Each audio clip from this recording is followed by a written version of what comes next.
En kväll när jag kom och spelade mötte jag Monica som satt bredvid mig. Vi började prata med varandra. Oftast blev Monica mitt sällskap om kvällarna.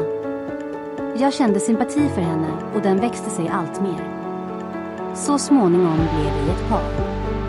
Ju längre tiden gick upptäckte jag att pengarna jag skaffat mig började sina och vad som återstod var att sälja lägenheten jag köpt.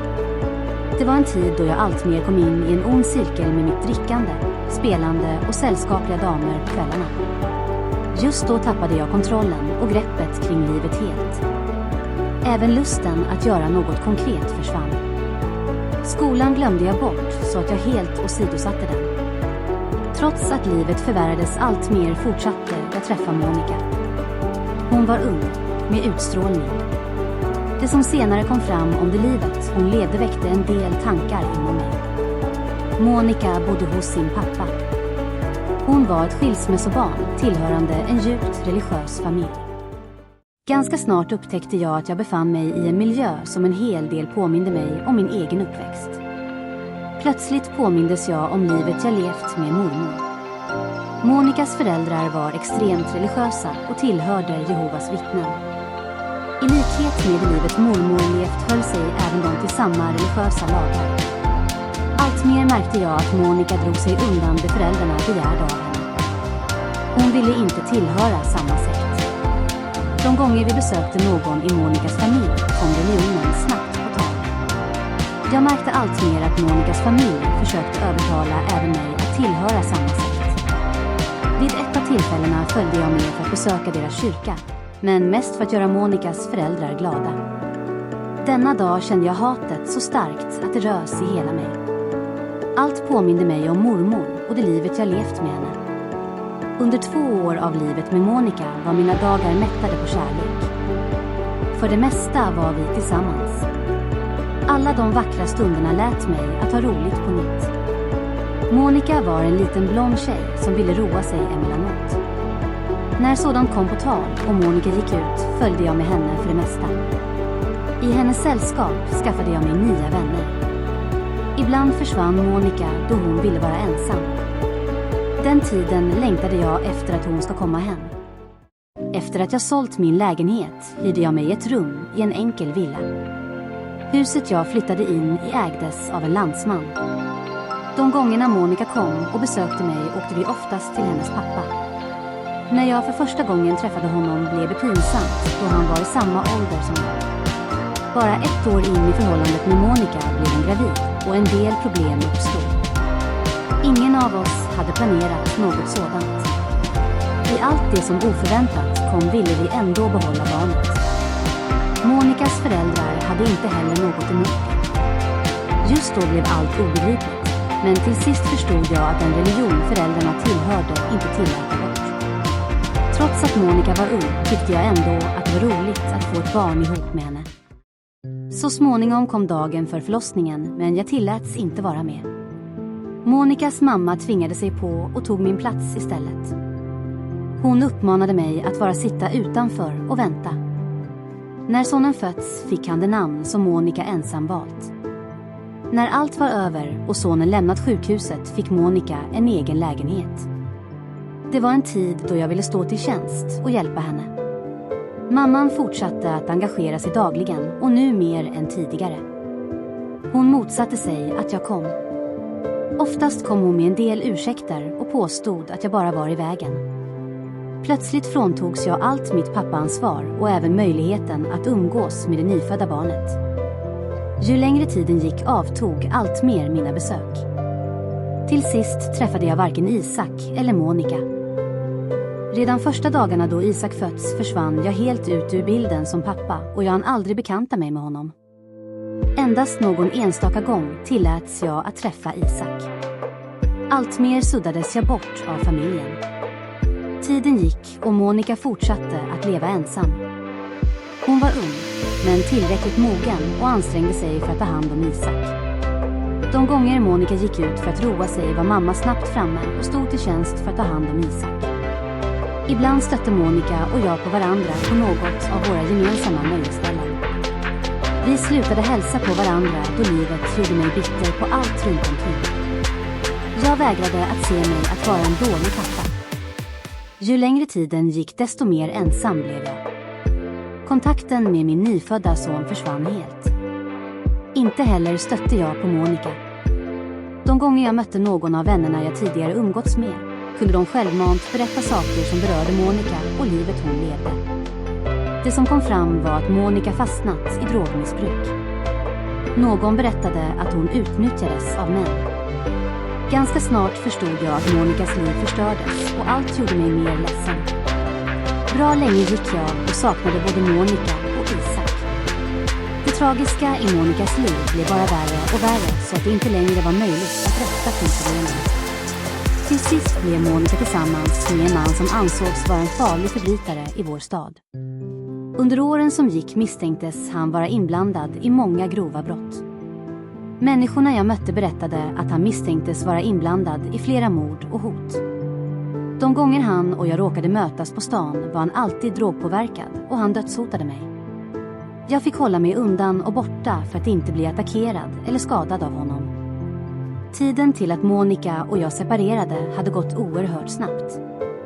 Min nya bostad som jag hyrde mig med ett enkelt rum i en privatägd villa hade jag kvar. En kväll kom polisen och knackade på min dörr. Jag blev falskt anklagad för ett brott jag inte var skyldig till. Det rådde kall vinter, december månad och julafton närmade sig. Plötsligt blev jag inlåst på nytt. Efter 20 dagar i arresten, på självaste julafton öppnade celldörren och jag släpptes ut. När celldörren stod öppen såg jag förhörsledaren titta på mig och han sade: Rengel, du kan gå, du är fri, det blir en del pengar. I oförstådd stirrade jag på honom, vilka pengar pratade han om? Först tänkte jag, pengarna, alla pratar om pengarna, ska dessa förbannade pengar vara så viktiga, men människoliv är inte det något att tänka på. När jag släppts fri och kom hem fortsatte Monicas nye man att trakassera mig dagligen. Något hem hade jag inte längre. Hyresvärden upprördes av polisernas besök och han vräkte mig snabbt. Bara någon månad efter att jag släppts ut tilldelades jag ett enkelt skadestånd som en tröstsumma för de dagar jag suttit frihetsberövad. Skadorna för de poliserna förstört hemma i samband med husrannsakan ersatte ingen.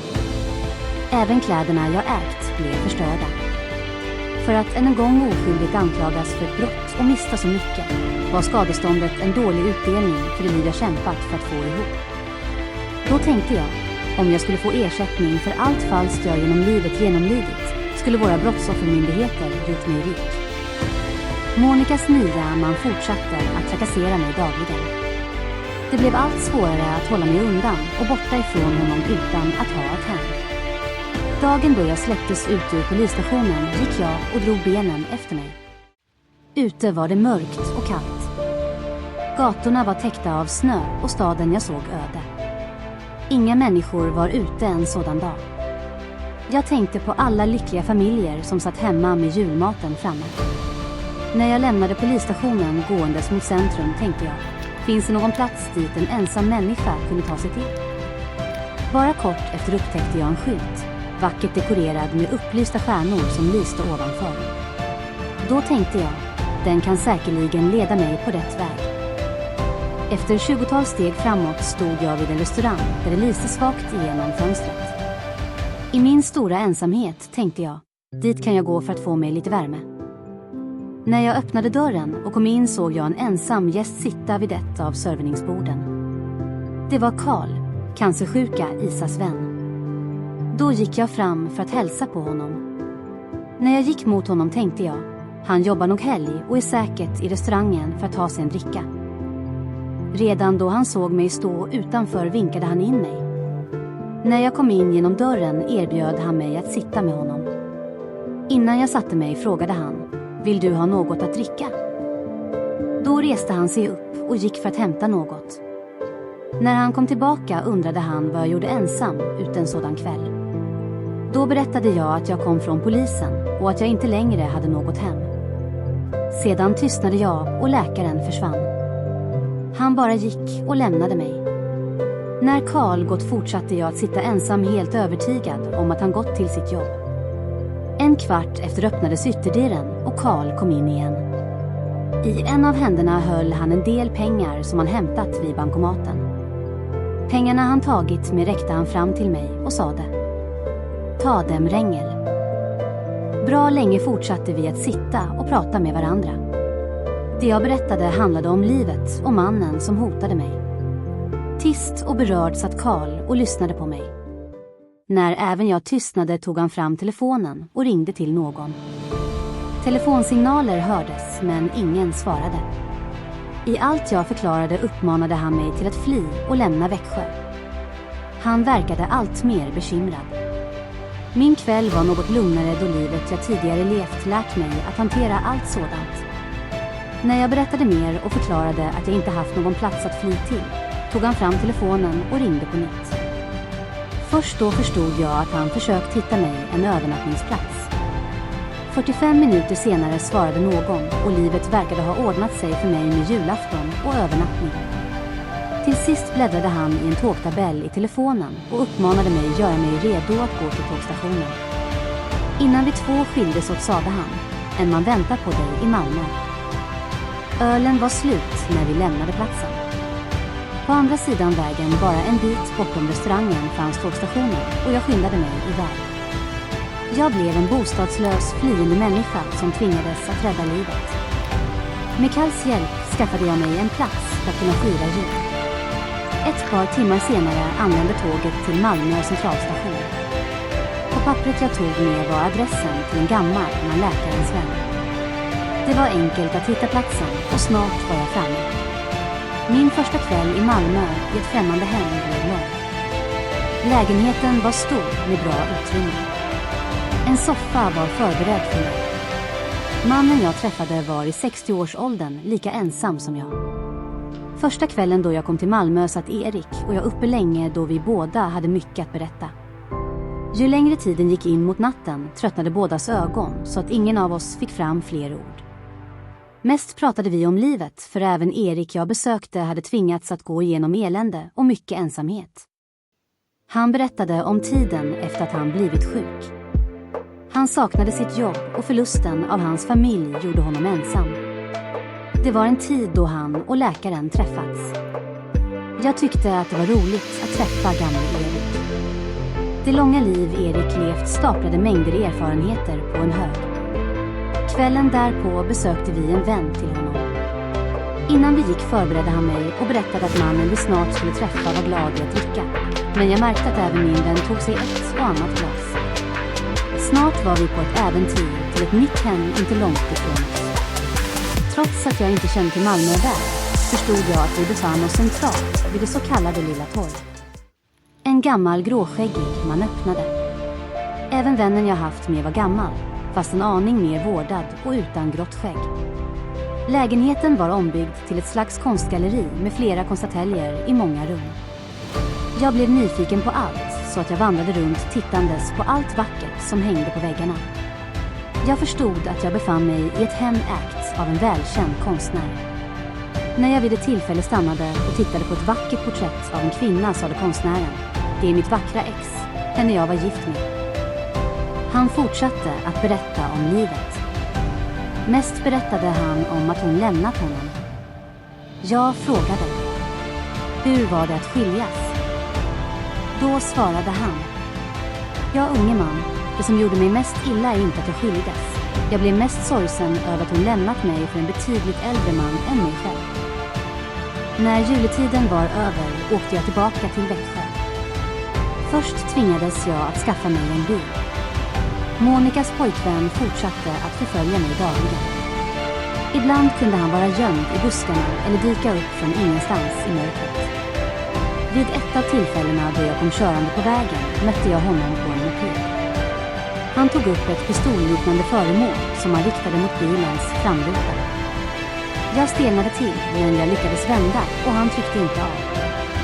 Rätt som jag var väjde jag undan bilen i en ny sväng så att jag kolliderade med en bil som kom från motsatt håll.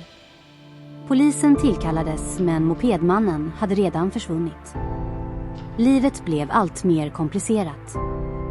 Bra länge åkte jag bostadslös och rastlös staden runt på dagarna. Min gamla bil blev min räddning och mitt nya hem. För det mesta satt jag eller sov i den. Det var hård vinter och kylan tvingade mig ofta att hålla motorn igång. Att hitta en lämplig parkeringsplats för att övernatta och samtidigt känna mig trygg var det allra svåraste. De få gånger jag sorgsen ringde till socialen för att få en övernattning någonstans ställde ingen upp. Vid ett av tillfällena då jag ringde svarade en kvinna. Trots min desperation sade kvinnan: "Vi har inga bostäder att erbjuda dig längre, förstår du inte det?" Kväll för kväll fortsatte jag att köra runt för att hitta mig en lämplig parkeringsplats där jag undangömd och ostyrt skulle kunna sova. För det mesta åkte jag ut från staden och letade. Det var ett sätt att komma ifrån mannen som förföljde mig. En gång när jag satt bakom ratten och somnade slocknade bilens motor och bilens framruta frös helt. Jag vaknade nedkyld och såg någon stå utanför. En polis kom fram och undrade vad jag gjorde i bilen. Denna gång var mitt överraskande besök kort och snart upptäckte jag att jag lämnats åt mitt öde.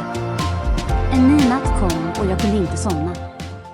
Plötsligt ringde min äldre son Axel upp mig.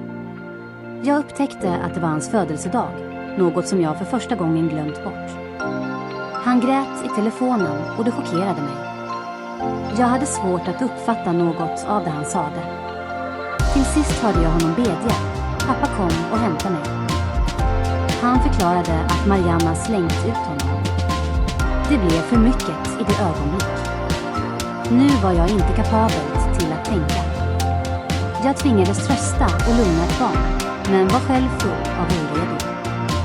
I allt Axel försökte berätta ville jag avsluta samtalet att snabbt hitta någon som kunde hämta honom. Då kom jag på Ragnar, hans kusins pappa. Det är den enda jag kom på att ringa till. Då tänkte jag, Ragnar bor inte långt ifrån Axels hem och ifall han åker, då kan han snabbare komma fram. Till sist lyckades jag få tag på honom och när han svarade mig sade han: "Var inte orolig, jag åker och hämtar honom." För varje oviss minut steg oron i mig. Ragnar hade redan åkt iväg och jag fortsatte oavbrutet att tala i telefon med Axel. Jag skulle få honom att stå på samma plats. Medan vi talade med varandra upprepade han gång på gång att han ville vara med. Ragnar ringde tillbaka och berättade att han hittat Axel stå i skogen vid ett vägskäl helt övergiven.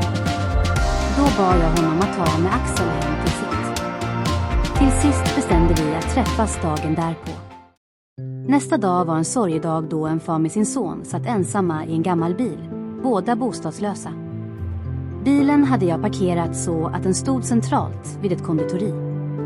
Vid sidan om bilen fanns ett socialkontor och jag bestämde mig för att gå och be någon om att få hjälp. I samma byggnad var tingsrättslokaler vänster om, en mardrömsplats som med sin stank påminde mig om mitt tidigare liv. En kvinna satt innanför en inglasad lucka. Hon upptäckte oss. Trots att hon såg oss stå utanför fortsatte hon att tala i telefon. Till sist gav jag henne en enkel beskrivning kring vårt problem. Hon uppmanade mig att vänta. Bra länge stod jag med Axel och väntade.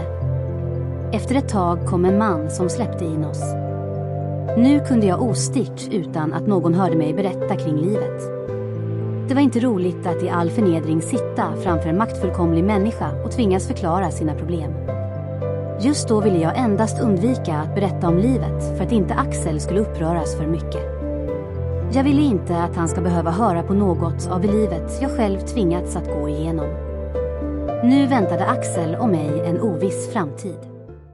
I allt det där tröstade jag mig med att Axel endast var ett barn, omogen att förstå vad en del människor ålades att leva med. Nu fick även han känna på livets plågor utan att han fick sig någon chans till att mogna helt.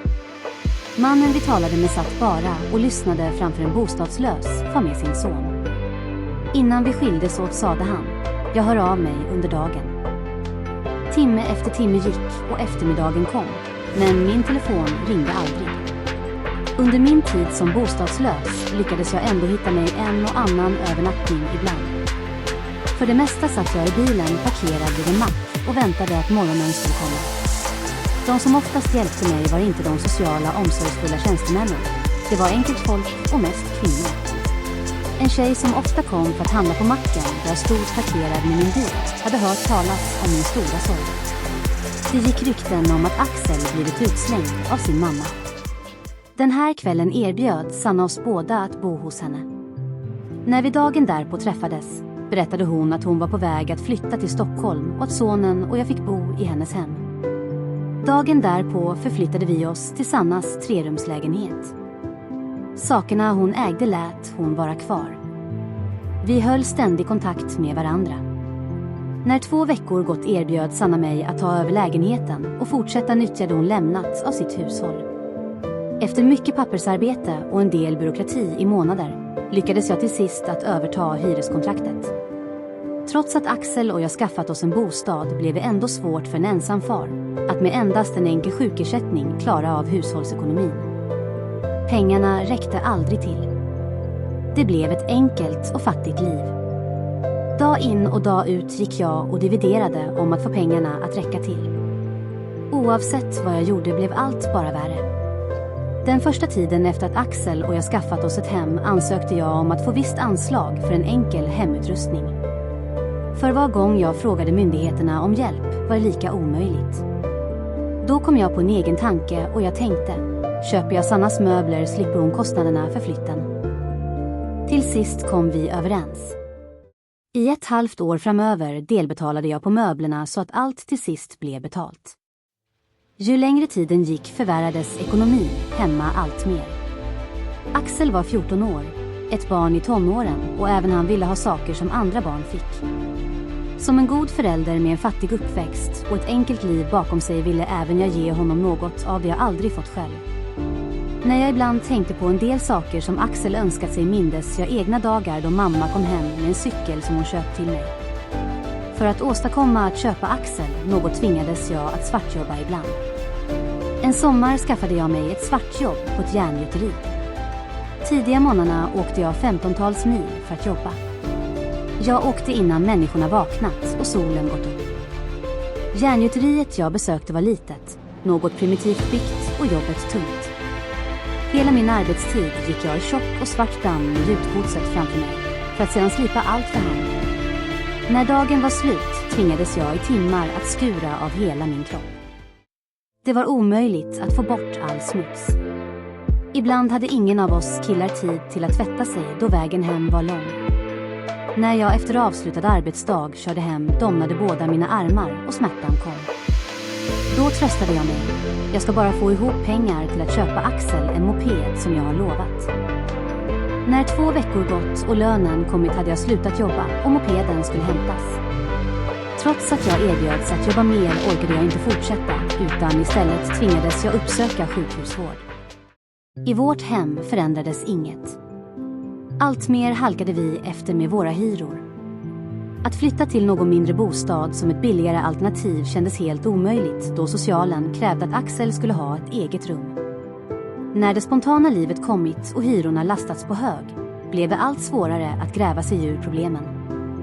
Även mannen som hotade och förföljde mig kom allt oftare.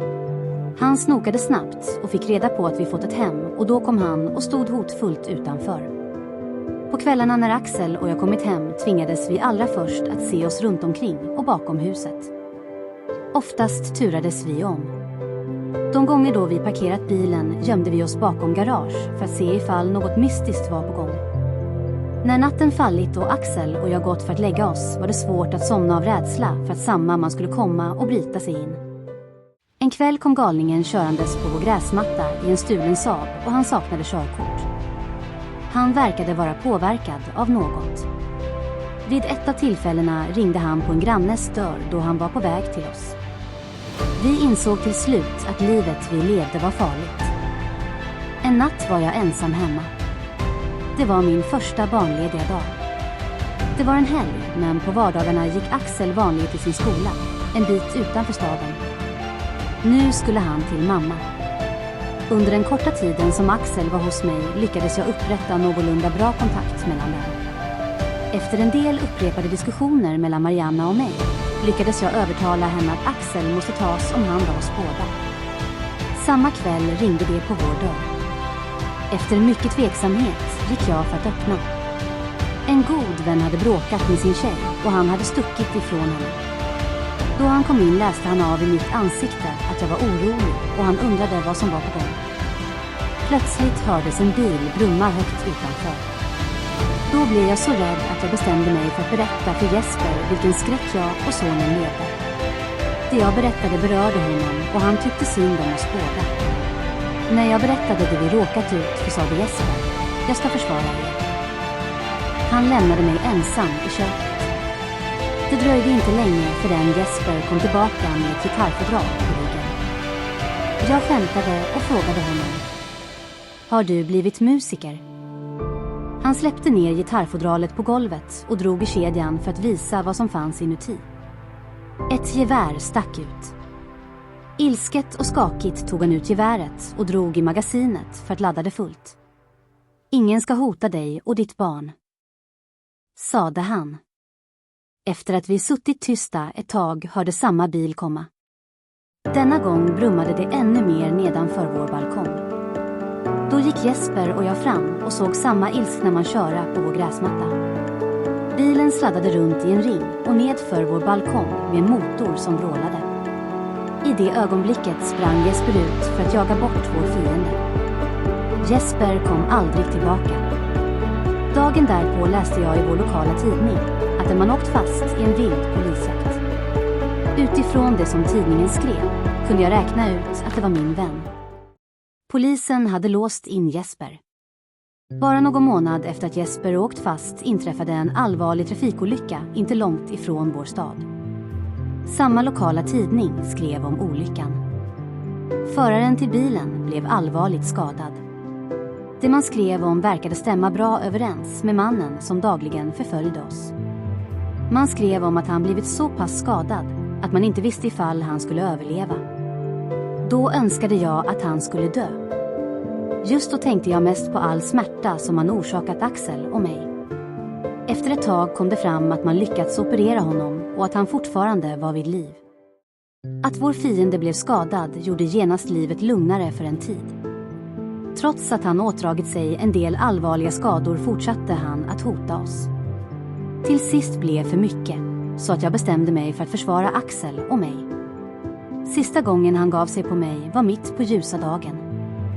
Vid ett av tillfällen när jag stannade bilen för att parkera på en kommunal parkeringsplats blev jag upptäckt av honom. Han sprang mot bilen med en sten i handen.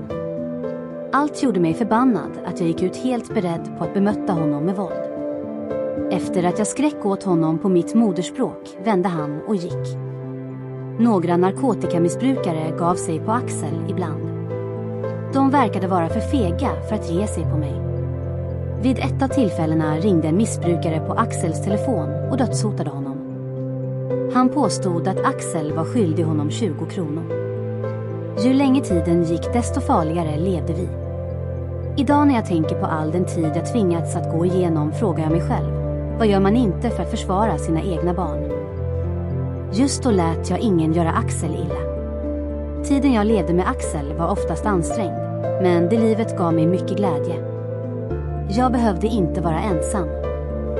Genom att jag tog hand om Axel fick jag bekräftat att jag var en bra pappa. Det var något jag redan visste, men myndigheterna och en del människor i min stad misstog sig ofta på mig. När de människorna såg vad jag gjorde för Axel ändrade de allt mer uppfattning om mig. Den första tiden Axel flyttade till mig uppskattade han det lilla jag gav honom. Han var införstådd med att hans pappa inte var rik. Redan när han kom och vi började leva ett liv tillsammans förklarade jag att det lilla jag erbjöd honom var minst lika mycket värt det rika föräldrar ger till sina barn. Axel var bara en blygsam tonåring. Han tvingades som andra barn passera en känslig period hos mig. Ibland försökte han att glida ifrån en del normer jag satte upp i vårt hem. Det blev allt mer ansträngt hemma, så att jag till sist tappade min styrka. Flera problem uppstod. Hemmet vi skaffat oss i ett utsatt område gjorde inte saken bättre. Ibland försökte olydiga barn i Axels närhet påverka honom. Jag märkte att han inte var tillräckligt stark för att säga emot. Mopeden jag köpte till honom stals bara veckan efter, men ganska snart hittade vi den. När vi hittat mopeden var den nedplockad i bitar. Tjuven hittade vi aldrig och jag tänkte, vem bryr sig egentligen om familjen Rengel? På kvällarna satt Axel och jag hemma och ungdomarna kom och besökte oss. Lägenheten fylldes med barn ibland. När dessa ungdomar satt i vår soffa gick jag och bakade mängder av pizzor för att göra alla glada. Det som blev över och ingen åt upp sparade jag till ett nytt tillfälle. Jag ägnade tiden åt att finnas till hands för Axel, men även för de barn som kom och besökte oss. Trots att jag haft många barn hemma dagligen kände jag ändå ensamhet. Jag blev så upptagen med det nya livet att jag slutade gå ut för att träffa människor. Ibland gick jag och besökte ett närliggande café som kommunen i samråd med vår bostadsstiftelse hade öppet om kvällarna. Jag mötte en kvinna som kom från samma land som jag. Vi bekantade oss med varandra och jag började allt mer tycka om henne.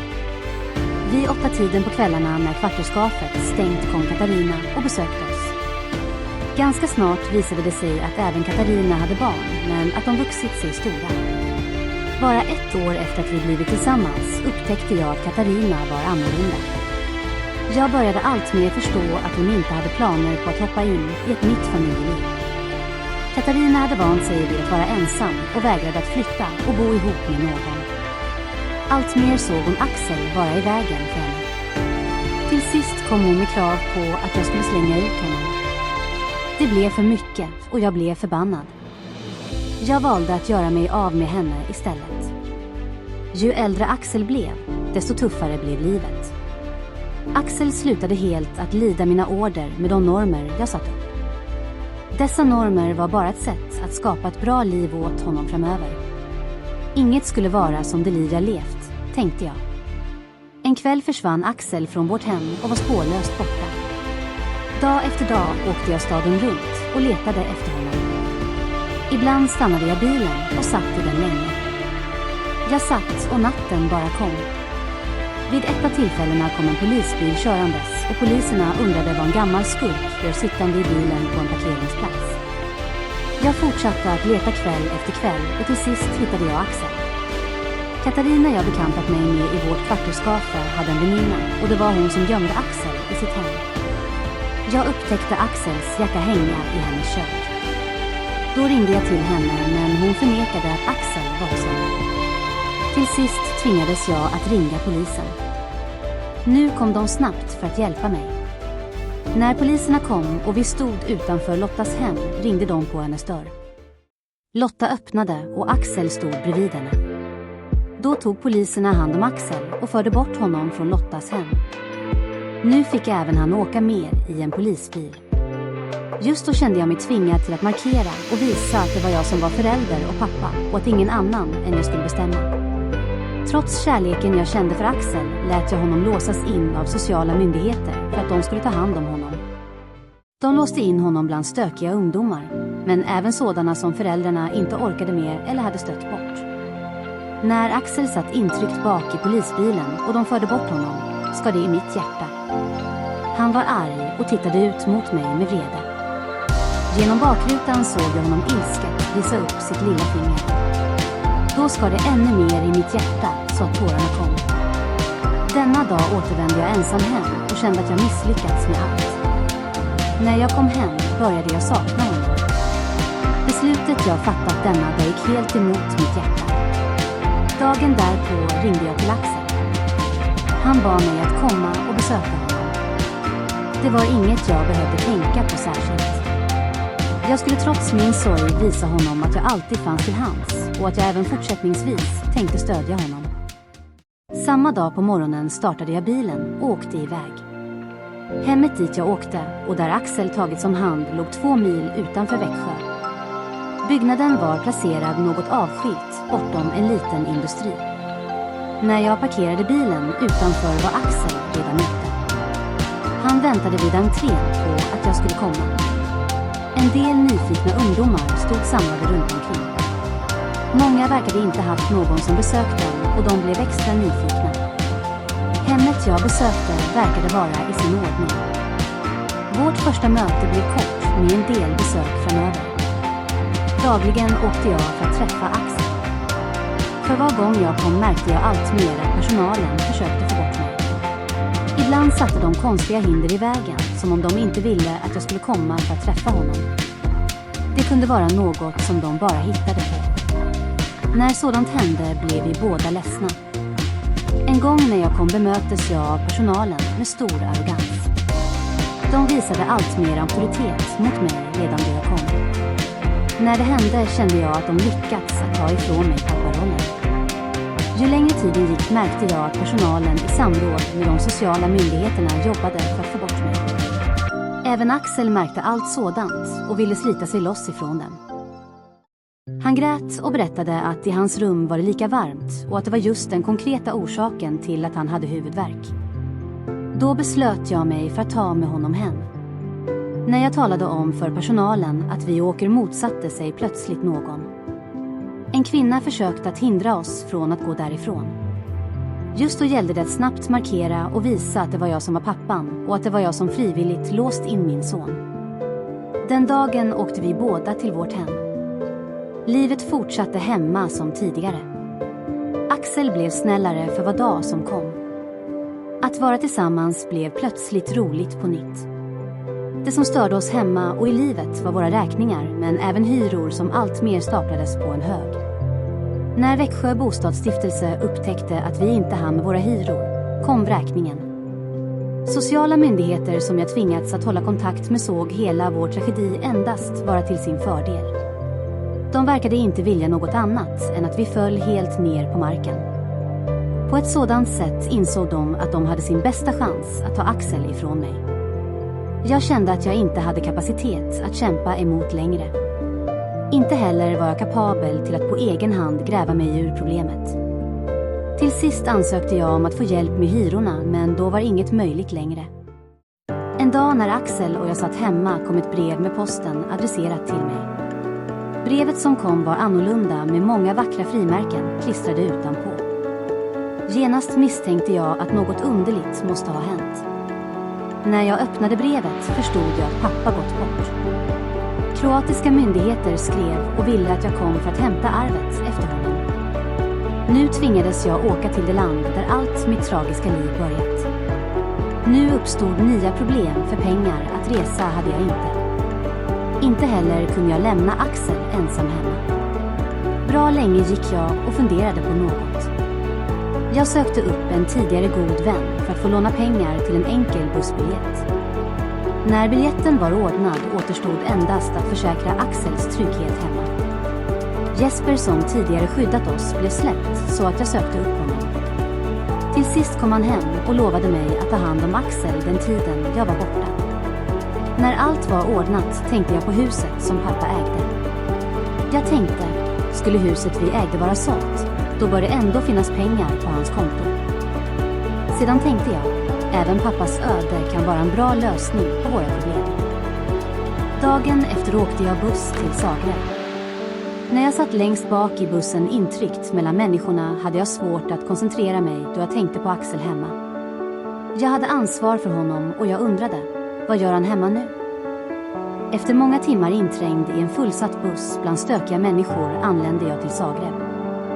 Bussen passerade samma gamla bro ovanför floden Sava. När jag tittade ner mot vattnet väcktes minnena på nytt inom mig. I det ögonblicket kände jag samma härliga anda, någon slags känsla som påminde mig om att det är där jag hör hemma.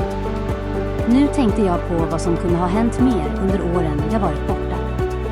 Det som mest oroade mig var all byråkrati som väntade mig hemma.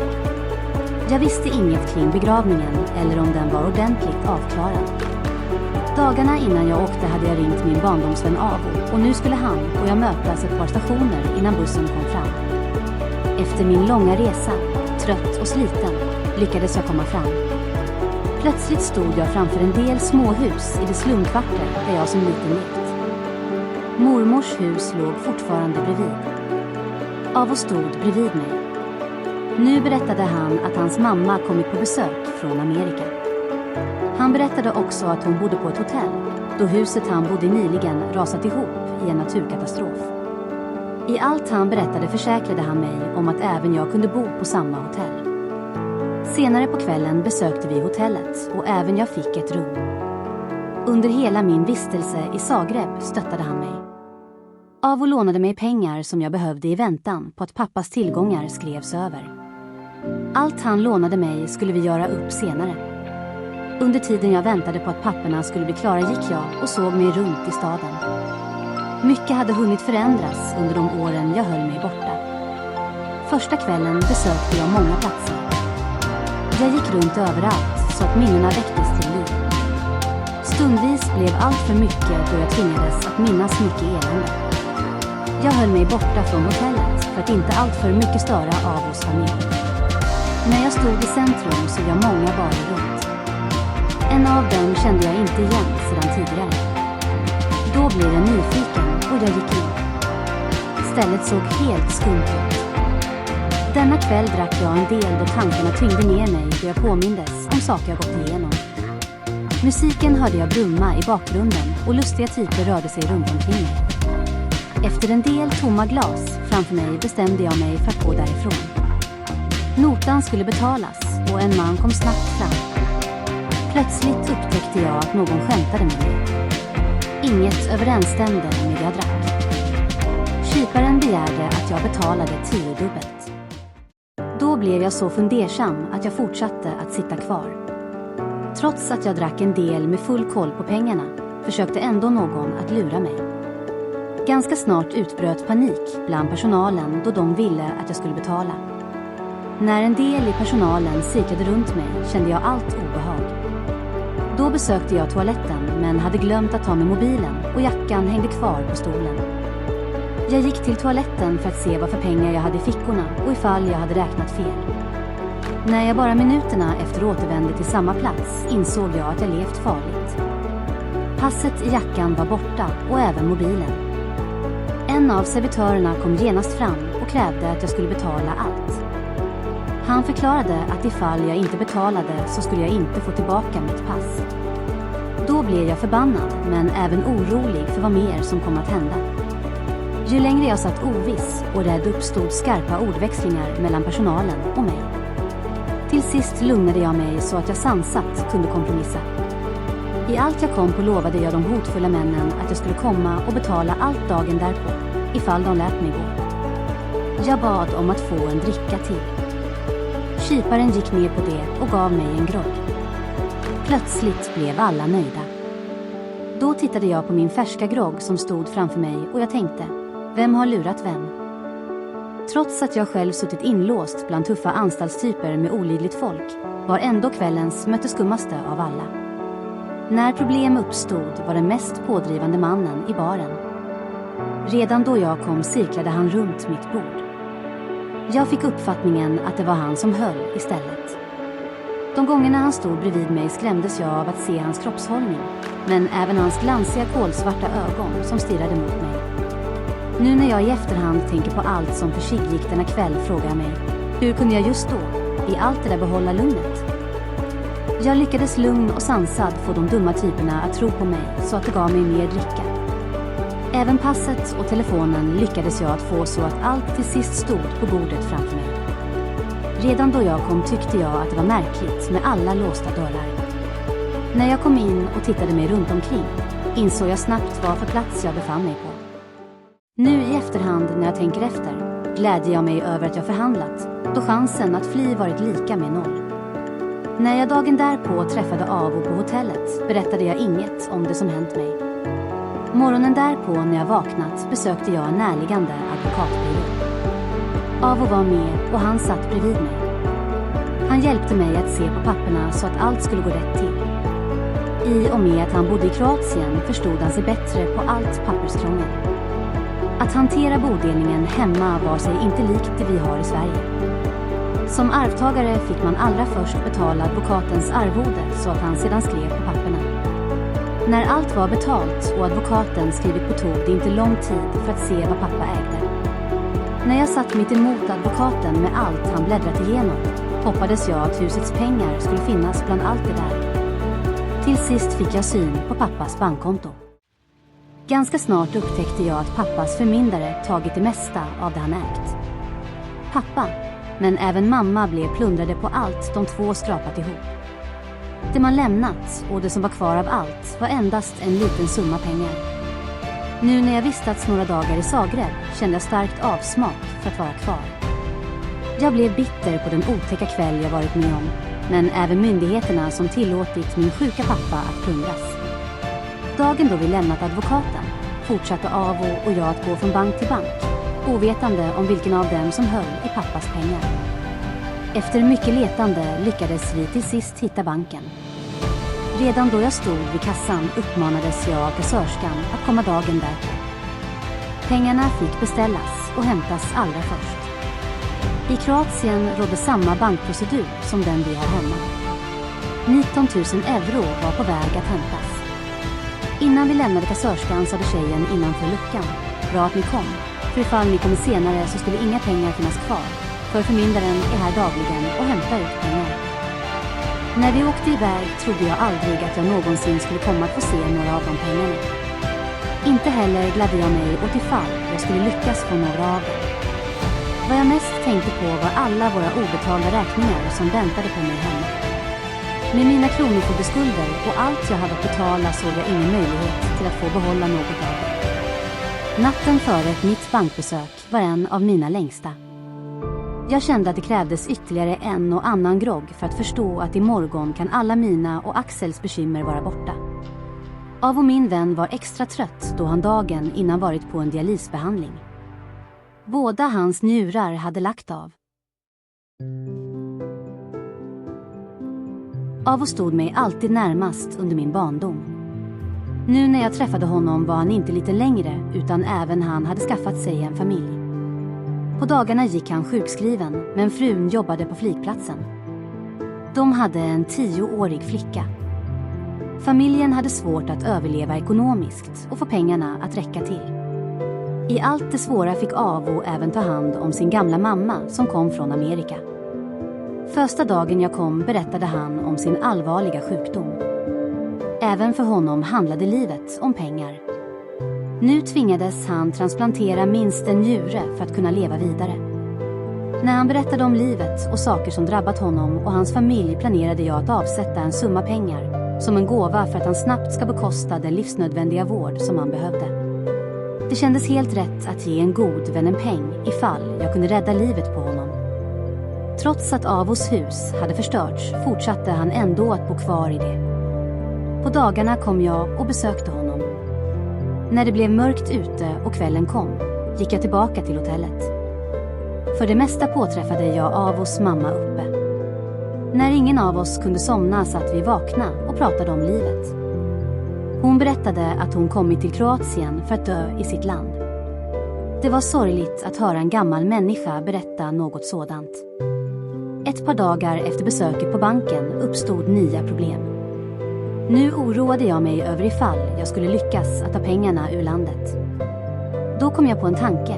Köper jag något och investerar i saker, då kanske jag kan behålla något av det ifall tullen skulle ta pengarna ifrån mig. Just då tvingades jag att planera mycket. När alla mina tankar kommit besökte jag en närliggande uraffär och köpte mig en klocka. En guldsmedsaffär fanns inte långt därifrån och jag gick snabbt in och köpte mig en vacker halskedja i guld. Avo fick 5 000 euro som en gåva så att han snabbt skulle kunna bekosta den nödvändiga njurtransplantation som krävdes. Jag ville rädda livet på honom. När allt blev ordnat åkte jag till hotellet för att packa och resa hem igen. Nu bestämde jag mig för att flyga från grannlandet Österrike. Avo som hade kvar jobb på televisionen nyttjade jobbilen även privat så att den stod utanför. Då kom jag på idén. Tar vi tjänstebilen så slipper vi väcka uppmärksamhet vid gränsen på vägen ut. Denna dag var solen uppe tidigt och den lyste utanför hotellet. Jag hade svårt att skiljas från Avo och hans familj. När jag lämnat hotellet stod Avos mamma sorgsen utanför. Även en del av hotellpersonal kom så att de alla stod samlade vid entrén. Glada människor vinkade åt mig och kort efter åkte Avo och jag iväg. När vi körde ut från Zagreb stannade vi en gång och jag köpte mig en dricka. Hetta rådde i luften och alkoholen jag under resan drack slet bra på min kropp.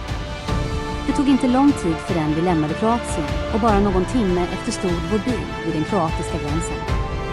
När bilen bromsat in och den stod utanför en grind såg jag 2 tullmän komma emot oss. Då pirrade det ordentligt i magen på mig. När de vinkade mot oss att köra tappade jag andan och jag såg av och le mot mig. Till sist verkade allt gått bra och bilen fortsatte att rulla i en timme till. Syftet med en sådan resa var att ta ut pengarna ur landet då endast en viss summa var tillåtet. Det jag mest oroade mig över var ifall kroatisk bank meddelade tullen att jag hämtat ut pengarna. Vi åkte genom Österrike mot Wien och till flygplatsen. Denna dag hade jag ingen aning om ifall något flyg fanns så att jag kunde ta mig tillbaka hem igen. Allra viktigaste tyckte jag var att jag tog mig snabbt hem för att ta hand om Axel. Ett par timmar senare anlände vi till Wien och bilen stannade utanför Wiens flygplats. När bilen stannat gick jag in i byggnaden för att fråga om det fanns flyg som jag kunde åka med. Inför en biljettlucka satt en kvinna som förklarade att hon endast hade ett flyg med få platser ombord och att flyget gick till Köpenhamn. Det var vad hon hade att erbjuda mig denna dag. Då köpte jag biljetten. Nu fick jag flyga en så kallad business class, något jag endast hört talas om tidigare. Med den nyinköpta biljetten i handen fortsatte jag att gå mot incheckningen. Till sist satte jag mig i en soffa med en del flygresenärer som redan satt och väntade. När jag tittade ut såg jag av och vinkade till mig. Bara kort efter försvann jag in i flyget och planet lyfte. Det var roligt att för första gången få åka business class. Med den biljett jag köpt fick jag sitta ensam längst fram. Kabinpersonalen satt mitt emot mig när flyget lyfte. En vacker flygvärdinna satt framför mig. Båda sätena bredvid mig var mina. Tjejen mitt emot mig log. Hon upptäckte att jag drack. Trots all stank av alkohol verkade hon ändå inte vara orolig då jag blygsamt log tillbaka mot henne. Så småningom fick jag mig en whisky till och jag tackade. 2 timmar senare landade flyget. För första gången fick jag se mig runt den omtalade Kastrups flygplats. Det nya jag såg oroade mig för att jag inte skulle hitta rätt. Kort efter att passagerarna lämnat planet fick även jag gå igenom den obligatoriska passkontrollen. När allt var avklarat fortsatte jag på längs korridoren som var fullproppad av exklusiva affärer på vardera sida om mig. Då blev jag nyfiken på allt jag såg runt omkring. På vägen ut upptäckte jag en telefonaffär och jag bestämde mig genast för att gå in och köpa en telefon till Axel. Priset oroade mig inte så att jag köpte en av de dyraste jag hittade. Redan när jag kom in tänkte jag, han har väntat så länge på sin pappa och förtjänar det. Just då kunde inget hindra mig från att köpa något vackert och fint till honom. Jag kände att mitt huvud snurrade till ordentligt av all alkohol jag under resans gång druckit. Så småningom kom jag ut ur byggnaden och jag hoppade på ett Öresundståg. Bara en kvart efter anlände tåget till Malmö centralstation. Nu skulle jag byta till ett annat tåg. Ute var det redan mörkt och på centralstationen är det fullt av resenärer. Jag gick runt på olika perronger och letade efter mitt tåg. Det var knappt med tid innan tåget gick så att jag tvingades skyndsamt komma ombord. Till sist hittade jag tåget. Jag fick en plats längst bak i sista vagnen och nu skulle jag ringa till Axel. Det tog ett tag innan han svarade och då skrek jag. Hej Axel, pappa är i Sverige och hemma snart. När han svarade verkade han vara glad, men han mötte minst lika glad röst i andra ändan av luren. Nu lyckades jag förklara att jag satt på tåget och att jag var på väg hem. Bra länge stod tåget stilla så att jag undrade när det skulle gå. När jag lutade mig mot fönstret och tittade ut upptäckte jag att man kopplat bort min vagn. Plötsligt kom jag inte iväg. Då klev jag ur vagnen, trött och sliten, men mest förbannad och försökte hitta ett nytt tåg som kunde ta mig mot Växjö. Efter ett tag upptäckte jag att det var det sista tåget som gick denna kväll. Till sist lämnade jag tågstationen och letade efter en möjlig krok där jag kunde slå mig till ro. Jag skulle i all min besvikelse ta mig en vilostund, men även försöka fundera ut vad mer det fanns att göra för att komma hem. Till sist tvingades jag inse att livet kan bli lustigt och att tur ska finnas redan i oss alla när vi föds. Besviken fortsatte jag att gå över vägen och upptäckte Lilla Torg. Det var en välbekant plats. På min märkliga kvällsvandring upptäckte jag en bar inte långt ifrån mig så jag gick genast in och satte mig på en av barstolarna. Lokalen hade redan fyllts av folk och det rådde allmän trängsel i baren. Jag blev snabbt upptäckt och en kvinnlig bartender kom fram. Kort efter stod en drink framför mig. Ju längre jag satt kände jag mig mer berusad så att jag stundvis oroade mig för pengarna jag hade i min ficka. En stund senare lugnade sig allt i lokalen så att jag sansat och något bättre kunde bekanta mig med den kvinnliga bartendern. Till sist frågade jag henne ifall hon kunde hjälpa mig att hitta ett ledigt hotellrum. Helt förtvivlat ringde hon runt, men lediga rum verkade inte finnas i hela staden denna kväll. Jag var trött så att jag endast ville sova. Resan hade slitit ordentligt på mig. När jag märkte att jag blev för full lämnade jag lokalen. Med svag kropp och 2 vissna ben tog jag mig ned för en rulltrappa så att jag snart var ute. Till sist stod jag utanför entrén och en bil var parkerad mitt emot. En man satt bakom ratten men hade redan upptäckt mig. Då tog jag ett par steg fram mot bilen så att sidrutan öppnade sig och jag frågade: "Kör du?"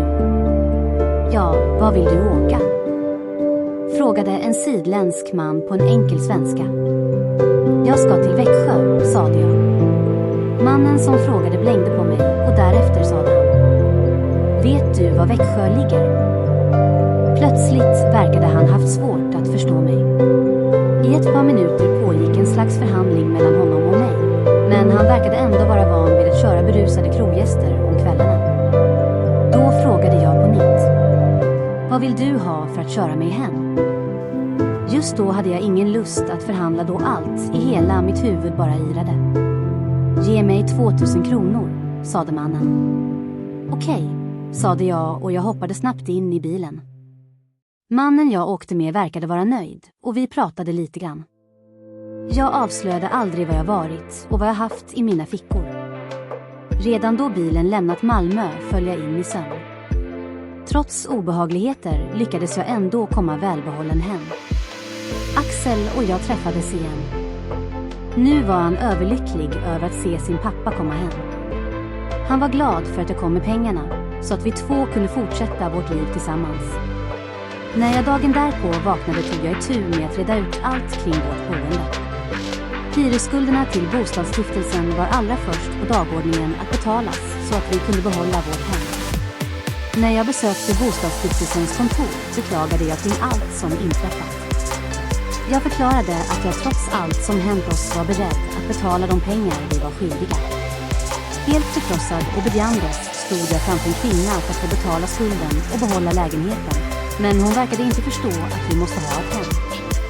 Till sist efter allt jag sagt tappade jag allt hopp och jag tvingades erbjuda henne en depositionsavgift. Just då hade jag endast Axel i mina tankar. Ganska snart tvingades jag inse att inget var möjligt längre och att Axel och jag snart inte hade ett hem. Livet som tillföll oss därefter blev mer ansträngt. Sakerna som vi skramlat ihop till vårt hem magasinerades och lägenheten utrymdes helt. När flyttbilen kom för att hämta våra möbler var socialen redan framme. Axel och jag hade varken chans eller plats att förvara något som vi tänkte. Stundvis gick jag och tänkte på allt vi ägde. Även denna gång hade vårt bortrövade hem burit på många minnen. I allt detta undrade jag, hur mycket mer ska jag tvingas att ge bort genom livet? Till sist tänkte jag på Axel och livet vi snart skulle tvingas att leva. Dag efter dag gick jag olycklig och letade efter någon bostad. Jag läste tidningar med en del annonser. När jag inte hittade något tvingades jag inse att vårt enda bostadsalternativ var att bo i en husvagn. Det var ändå ett sätt för Axel och mig att ha ett hem, tänkte jag. Bara någon dag efter att jag kommit hem gick jag och köpte mig en bil med dragkrok. Dragkroken var nödvändig för att jag skulle kunna dra i en husvagn. Även husvagnen hittade Axel så att vi snabbt åkte och hämtade den. Samma dag köpte jag både bil och husvagn. Bilen valde Axel åt. När vi hämtat bilen åkte vi för att hämta vår nyinköpta husvagn. Det blev en K-bil av 84 års modell. Till sist blev vi båda lyckliga med allt vi skaffat oss så att livet med far och son kunde fortsätta. Egentligen var min pappas öde vår räddning så att vi kunde fortsätta leva vidare. När bilen och husvagnen blev hämtad åkte jag och betalade en hel årsavgift på Everedals camping. Axel och jag tryggade oss en plats och ett hem där vi kunde bo.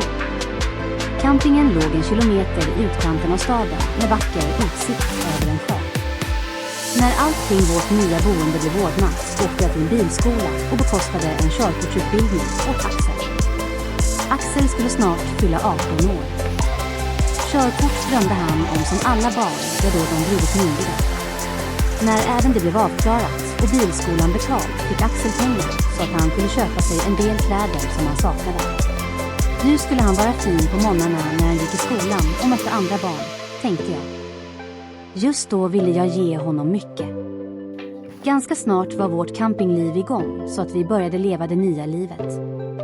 Även socialen upptäckte att en son och en far räddade sig ur nöden och bodde på en camping. Nu var det dags att göra något åt det, tänkte de. Plötsligt engagerade de sig mer än tidigare. Ganska snart fick jag med en tillsägelse att miljön i en husvagn inte var anpassad för ett barn att bo i. Nu såg socialen sin andra stora chans att ta Axel ifrån mig. Ännu en gång och på nytt fick jag uppleva fruktan att fråntas mitt barn. Trots alla sociales påtryckningar de dagligen utövade vägrade jag att låta dem sortera bort mig och tillhöra de misslyckade papporna. Till sist tvingades jag att ge bort Axel så att folket blev nöjda. Axel fick bo på ett familjehem. När Axel försvunnit blev livet ensamt för mig i en husvagn. På kvällarna saknade jag honom som mest. När lugnet med allt mörker lagt sig runt husvagnen får mina tankar långt iväg åt alla möjliga håll. Axel ringde mig ofta men mest i smyg då familjen lagt sig för att sova. Ibland tog jag bilen och åkte för att få träffa honom. De gånger jag kom tvingades jag gömma bilen något avskilt ifrån huset så att ingen i familjen skulle upptäcka mig. Det var en tid då jag mådde helt illa av allt jag utsatts för. Det som tog helt slut på mina psykiska krafter var att jag fråntagits Axel trots mitt kämpande. Familjen som tog emot honom intalade sig redan att jag inte var bra för Axel med det livet jag erbjöd honom. Det verkade som att socialen förberedde familjen och gav en overklig bild kring vårt tidigare öde. Familjen som tog hand om Axel visste inget av det jag och Axel tvingats att gå igenom. Nu såg de mig endast vara en människa som varken kunde ta hand om sig själv eller ett barn. Det var en tid då jag kallades till att delta i många av sociales möten. Redan då jag kom ställde de en mängd lustiga frågor. Gubbar och kärningar attackerade mig varje gång jag kom. Allra svårast var det att hålla modet uppe. De gånger jag utsattes för obehag försökte jag att vinkla bort en del saker åt alla möjliga håll. Jag tvingades att hitta på en del för att få socialen att ge sig. I allt det svåra tillät jag inte socialen att vända allt det onda mot mig. De jobbade stenhårt för att för gott ta Axel ifrån mig. Det som tidigare hände mig genom livet gjorde inte saken bättre, då jag redan var stämplad att vara en dålig pappa.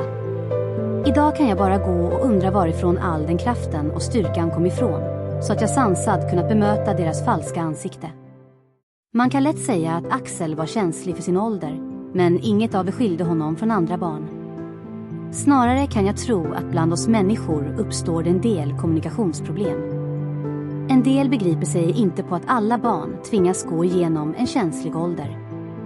Ju längre tiden gick då Axel och jag bodde tillsammans fick jag med en klarare bild av vad som egentligen hade hänt natten då han stod i skogen utanför mammans hem. Denna natt när Ragnar hämtade honom var inte enbart mammans fel. Rättare sagt var det så att mamman inte orkade med sin egen tillvaro. Eller kanske var Axel olidlig just då. Nu när jag sitter och skriver dessa mina memoarer kring livet Axel och jag levde tillsammans tvingas jag göra ett extra inlägg. Idag är 1 augusti och nu när jag skriver om livet upptäcker jag att Axel fyller år. Han har hunnit att bli 23 år. Av det livet jag själv levt i mitt nya land har jag onyttigt förbrukat 50 år av dem. Jag har trots allt det onda och till sist fått mig bonus, så att jag som gammal levt en kort stund ihop med ett av mina 4 barn. Nu när jag ringde honom svarade han och jag gratulerade honom på hans födelsedag. Det han snabbt och stolt berättade var att han satt i bilen på väg till sin stora syster för att de 2 tillsammans fira hans födelsedag. Även mamman kom på tal och han förklarade att hon satt bredvid honom. För min del sitter jag hemma ensam. Jag målade en vacker tavla som Axel skulle få senare när vi 2 ska träffas. Nu kan jag återigen fortsätta att berätta vad som återstår av min sorgsna biografi. Jag blev kvar på campingen. Axel blev äldre och det sociala folket kunde inte längre stoppa honom från att själv bestämma kring det egna livet. Han blev vuxen och självständig med ett eget boende. Det är vad de flesta av ungdomarna oftast drömmer om. När han fick sig ett eget hem ställde sig socialförvaltningen bakom hans första hyreskontrakt. Mitt liv fortsatte att vara lika komplicerat och inget var sig olikt det liv jag hade innan jag tog hand om min son. Avgiften som ålades mig att betala på campingen blev allt dyrare. Ibland betalade jag för något som jag inte ens visste vad det egentligen var. Jag betalade för att duscha med ett så kallat duschkort, men ibland upptäckte jag att mina markeringar tagit slut. De tog allt oftare slut så att jag till sist undrade ifall jag laddat kortet tillräckligt eller ifall jag blev lurad. Jag månadsvis tvingades att betala ålade ägaren med egen taxa. Jag tvingades att acceptera allt och jag kände att jag utnyttjades som bostadslös. Jag upptäckte att mitt boende redan på campingen blev minst lika dyrt som att bo i vår gamla lägenhet. Allt det fick mig att fundera ifall jag hade råd och hur länge jag kunde vara kvar. Till sist bestämde jag mig för att fly från campingen. En kväll när personalen slutat jobba för dagen och jag kommit hem lyckades jag att koppla på husvagnen bakom bilen och jag åkte snabbt därifrån. Jag hade förberett min flykt. Ett par veckor innan talade jag med en vän som erbjöd mig att ta husvagnen på hans tomt. Huset dit jag förflyttade mig till låg ett par mil utanför Växjö. Det fanns även grannar, men de grannarna hade sitt något längre bort.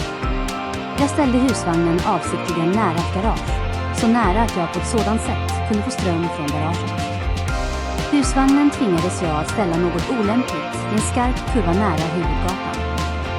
Just då när jag ställde husvagnen på plats tänkte jag inte på annat än att få ström någonstans ifrån. Det var vinter, snövit och kallt. När det blev helt mörkt på natten fick jag hjälp av de vita snöspåren att hitta fram till min husvagn. Först när jag trampandes tagit mig igenom ett ljust spår av snö såg jag min husvagn. Ibland väcktes jag på natten och upptäckte att någon rört sig runt i skogen. Vägen skottade man sällan så att jag oroade mig för bilarna som kom hastigt in i kurvan och mot min husvagn. Jag blev allt mer orolig för att någon bil sladdat ut och krockat med mitt boende. Ju längre jag stod på platsen desto mer luft försvann ur däcken så att jag omöjligen kunde flytta min vagn. Innanför dörren samlades mycket av den blöta snön, men det torkades bort snabbt av en liten kupervärmare som jag hade ståendes innanför min dörr. Ganska snart uppmanades jag av husägaren att inte fullt använda den för den drog för mycket ström. Vid ett av tillfällena skrämdes jag av en polis som gick i skogen. Denna natt gick han och sökte efter någon. Med en ficklampa i handen hittade han även fram till min vagn. Jag blev rädd och jag öppnade. Polismannen som stod framför mig undrade vad Rengel gjorde i den mörka skogen. Denna gång blev mitt besök kort. Ju längre tiden gick märkte jag att min vagn förföll och att den inte var bruklig längre. Nattvandrande möss fick sig ett hem. På nätterna väckte de mig när de hoppade runt, men trött som jag var somnade jag på nytt. Julafton kom och jag åkte till staden för att besöka en kyrka. Som en gammal tradition besökte jag den ofta. Kyrkbesöken gav mig ork och ro att handskas med livet. När midnattsmässan var över åkte jag tillbaka till min husvagn igen. Denna natt upptäckte jag att min vagn var helt täckt av is. Mannen i huset bredvid festade rejält så att han blev bra berusad. När jag knackade på hans dörr kom han och öppnade. Ett undrande ansikte såg jag blänga på mig. En del nedplockade säkringar låg spridda runt på golvet innanför själva ingången. Då förstod jag att husägaren i allt han drack pillade i sökningsdosan så att strömmen gick av. Till sist insåg jag att jag haft änglavakter så att jag inte stannade hemma denna dag. Mina helgon ville inte att jag nästa dag skulle vakna som en isbit. Nu blev allt för mycket och jag kände att jag inte hade mer ork till att vara kvar. Denna kväll tvingades jag att få mig värme och jag åkte till Växjö. Livet framöver fortsatte att vara minst lika jävligt, för nu skulle jag återvända till att på nytt bo i bilen. Dagarna blev långa, kalla och bensinen dyr. För det mesta stod jag parkerad på samma bensinmack där allt det onda livet börjat. När det blev för kallt att sitta i bilen gick jag in på macken för att få mig lite värme. Platsen var bra på så sätt att jag fick träffa människor jag kände. När jag tröttnat på att stå inne på macken gick jag tillbaka och satte mig i bilen med motorn på. En natt när jag stod parkerad utanför macken kom en tjej för att handla. Hon var i Axels ålder och hon kände igen mig. Redan då hon kom in frågade hon: "Vad gör du, Rengel?" I mitt märkliga möte funderade jag över var jag kunde ha träffat henne. Till sist kom jag på att hon och Axel var vänner och att jag vid ett av tillfällena kört Axel till hennes fest. Jag skämdes för att berätta att jag inte hade något henne. Vi fortsatte att prata och hon stod bredvid bilen länge. Efter att jag berättat delar av min sorg och livet jag levt förklarade hon att hennes mamma kanske hade rum att hyra ut. Nu trodde hon att något var ledigt av det mamman vanligen hyrde ut. Då hoppades jag att Axels tidigare vänskap med henne skulle kunna vara mig till nytta och att hennes mamma på sådant sätt lät mig flytta in. Bara någon dag efter kom hon för att handla igen. Jag stod parkerad på samma plats. När jag såg henne parkera bilen gick jag skyndsamt fram för att möta henne. Denna gång berättade hon att hennes mamma var beredd att hyra ut en lägenhet till mig, men att lägenheten allra först måste städas. Då erbjöd jag mig att städa den ifall mamman tillät mig att flytta in något tidigare. Några dagar senare hyrde jag mig en 2-rums lägenhet och jag flyttade in. Lägenheten jag hyrde var enkelt byggd, något magert restaurerad, men den såg ändå tillfredsställande ut att bo i. Det låg ett stall för hästar på andra sidan vägen till ett av rummen. Hyran var låg med 2500 kronor i månaden. När jag flyttat in började jag att måla tavlor om kvällarna. Ibland blev jag tillfrågad av husägaren att hjälpa till med något enkelt på gården. Det kunde vara något som hyresvärden inte hann eller orkade med. Just då kände jag mig skyldig henne att ställa upp som tack för att jag fick hyra mig ett hem. De gånger jag ställde upp och utförde något enkelt arbete tog jag aldrig betalt. Ju längre tiden gick blev jag allt mer tillfrågad att hjälpa till med något. Sjukdomen som jag åtdragit mig vid trafikolyckan tvingade mig att säga nej ibland. Ju längre tiden gick såg jag mig allt mer utnyttjad av min hyresvärd. De gånger jag sade nej märkte jag att min hyresvärd sunade. Till sist vände hon bort huvudet när jag hälsade på henne då vi möttes. Ganska snart märkte jag att min hyresvärd förändrades. Det gick så långt att hon fördubblade min hyra. Hyreshöjningen var inget som just då bekymrade mig, då min hyra ändå var reglerad av ett högre bostadstillägg. En dag när jag kom hem upptäckte jag att alla mina rum blivit täckta av svart avloppsvatten efter att mitt avlopp havererat. Det illaluktande bruna vattnet lade sig runt hela mitt hem. Det som inträffat bidrog snabbt till att det samlades mängder av insekter överallt. Jag upptäckte även att spisen lagt av och att jag inte hade något dricksvatten längre. Till sist märkte jag att min arga hyresvärd stängde av strömmen för mig. Trots att strömmen ingick i min hyra slocknade allt hemma. När jag senare beklagade mig kring allt vände hyresvärden bort huvudet ifrån mig och vägrade att lyssna. Sista gången jag beklagade mig sade hyresvärden: "Inget ska åtgärdas, det kan du laga själv."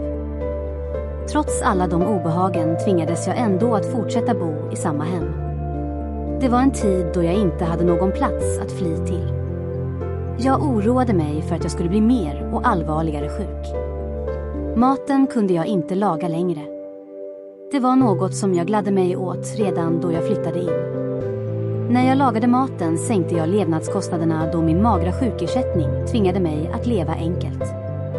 Redan när jag märkte att hyresvärden ändrat attityd mot mig gick jag med i Hyresgästföreningen. Jag betalade medlemsavgiften för att säkra mig ifall min hyresvärd skulle kasta ut mig. Genom att vara medlem hoppades jag få stöd av Hyresgästföreningen. Ganska snart upptäckte jag att Hyresgästföreningen endast brydde sig om avgiften som jag betalade. Det dröjde inte länge förrän min hyresvärd upptäckte att jag blivit medlem och då blev hon mer ilsken mot mig. Ju längre tiden gick fortsatte hyresvärden att vara mer elak. Hon började allt mer att skapa nya obehag för mig. På sådant sätt försökte hon att trötta ut mig och få mig att självmant fly. Mitt efterlängtade hem som jag skaffat mig gav mig allt fler mardrömmar med nya överraskningar. När allt det otäcka hände höll jag mig borta på dagarna och kom hem på kvällarna. När jag kom hem tvingades jag trampa igenom avloppsvatten in till mitt sovrum. Inne i lägenheten luktade det surt vatten och varje gång jag kom hem fick jag känslan av att jag befann mig på ett reningsverk. Det var sent på hösten och det var kallt ute. När jag lade mig i sängen för att få mig lite värme fick jag ligga med kläderna på. Så småningom började hyresvärden inse att hon hade viss skyldighet att åtgärda felen och att hon inte hade rätt att vräka mig.